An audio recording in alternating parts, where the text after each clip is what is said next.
Welcome back to our channel. We are so thrilled to have you here today as we break down the absolute madness that just went down in Port Charles. Grab your favorite drink, settle in, and let's jump straight into the chaos. I cannot believe Rick Lansing is doing this again. I mean, I have been watching this show religiously since 2015, and if there is one thing you can absolutely count on, it is Rick Lansing returning to Port Charles just to drag his toxic, possessive, suffocating energy all over Elizabeth Baldwin's life. I am sitting here typing furiously because I am so incredibly worked up over what I just witnessed on my screen. Rick getting an absolute eyeful of Liz and Dante Falconeri, sharing a cozy, intimate moment. It makes my skin crawl. We all know Rick. We know his history. He sees the woman he is obsessed with finding happiness and peace with someone else, and his brain instantly short-circuits into full-blown sabotage. And I am sorry, but am I the only one who actually loves the dynamic between Dante and Liz? They have this quiet, supportive, deeply rooted connection that feels so earned, especially after everything they have both survived. But no, Rick just cannot let her be happy.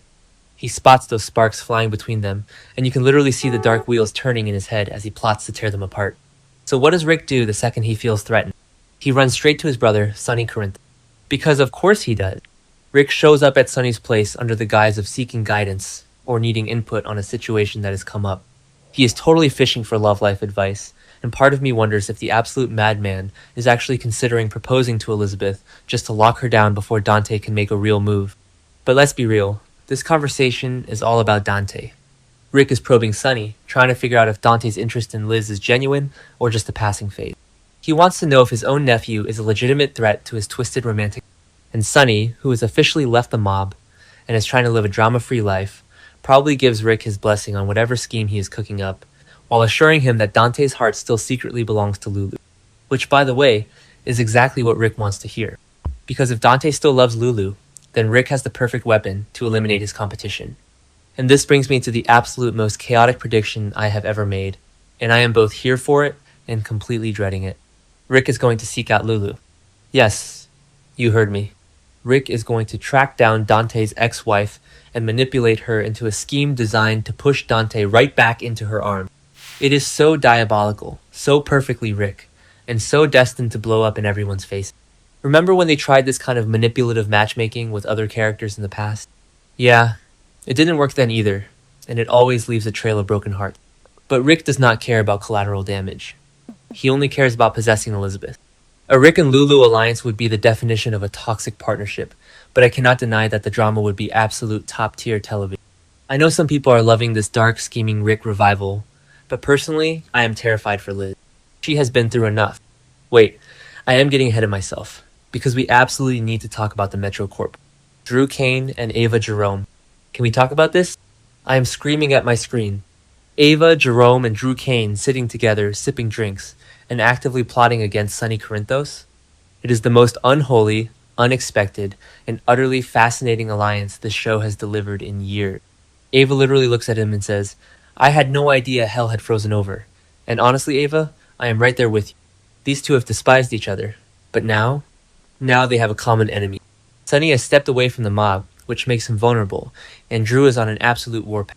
Ever since Drew recovered from being locked in and paralyzed by Willow's drugs, he has been a completely different. He is ruthless, he is calculating, and he wants to marginalize Sonny's power in Port Charles. And Ava? Ava is furious with Sonny over the whole Ethan Lovett disappearance and the custody threat. They are a match made in soap opera heaven. But then, right in the middle of their little villainous strategy session, who comes waltzing up? Nina Reeves. Oh, Nina. Poor, tragic, constantly making the wrong choice Nina. She has a run-in with Drew, and the tension is so thick you could cut it with a knife.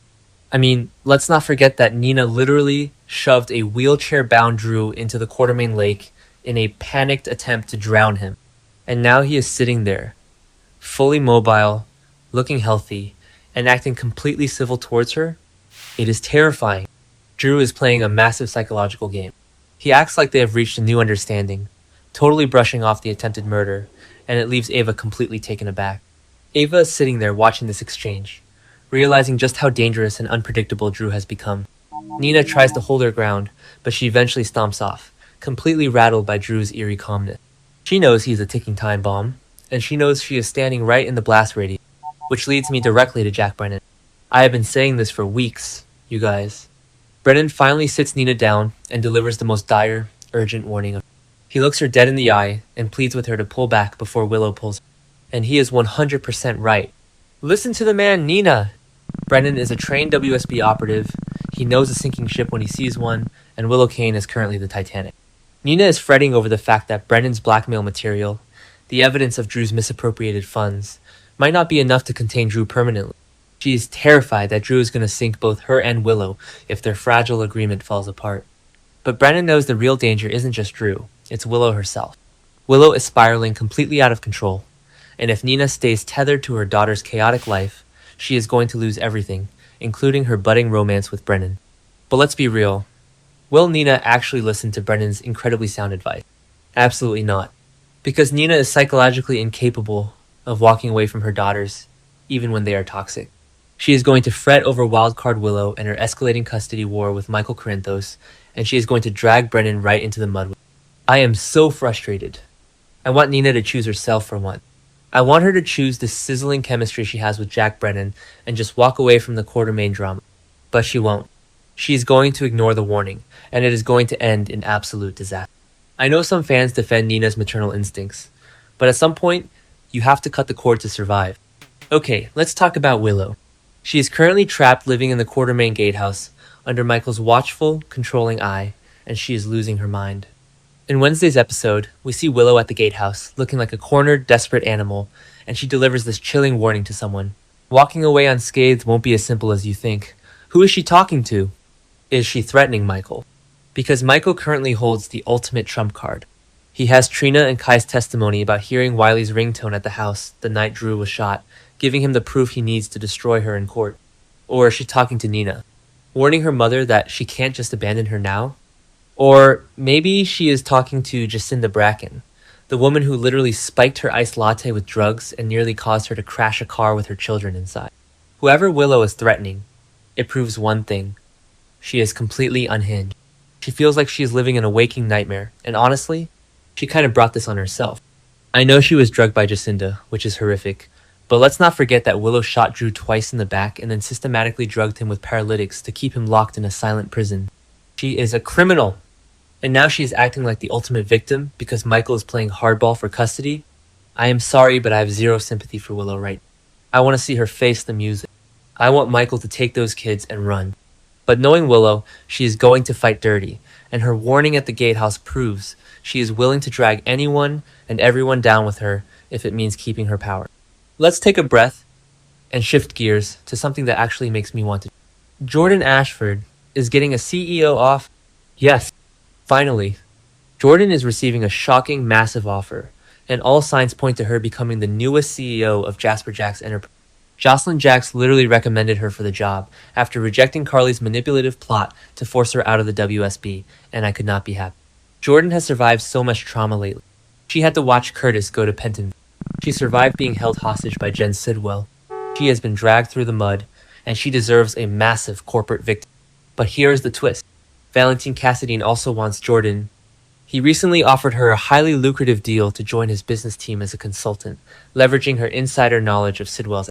So Jordan Ashford is suddenly the most in-demand, powerful woman in the Port Charles corporate world. Which offer will she take? Personally, I am praying she takes the JJE CEO role. Putting a former police commissioner in charge of a massive international corporation, the storylines write themselves. Imagine Jordan going toe-to-toe with Michael at Deception, or Tracy at ELQ.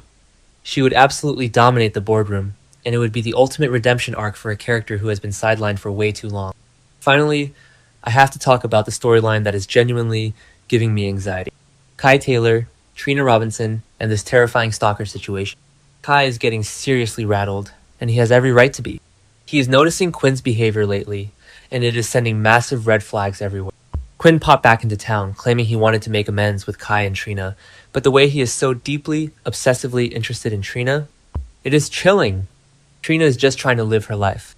She signed a huge music deal, she is focusing on her showcase with Gio Palmieri, she has set boundaries with her warring parents, and now she is being hunted by a creep? Am I the only one who is convinced Quinn is the stalker? I know there are theories out there that Simon, the sleazy music producer forcing Trina into a fake showmance with Gio, might be the culprit. But Quinn just has this dark, unhinged energy that screams danger.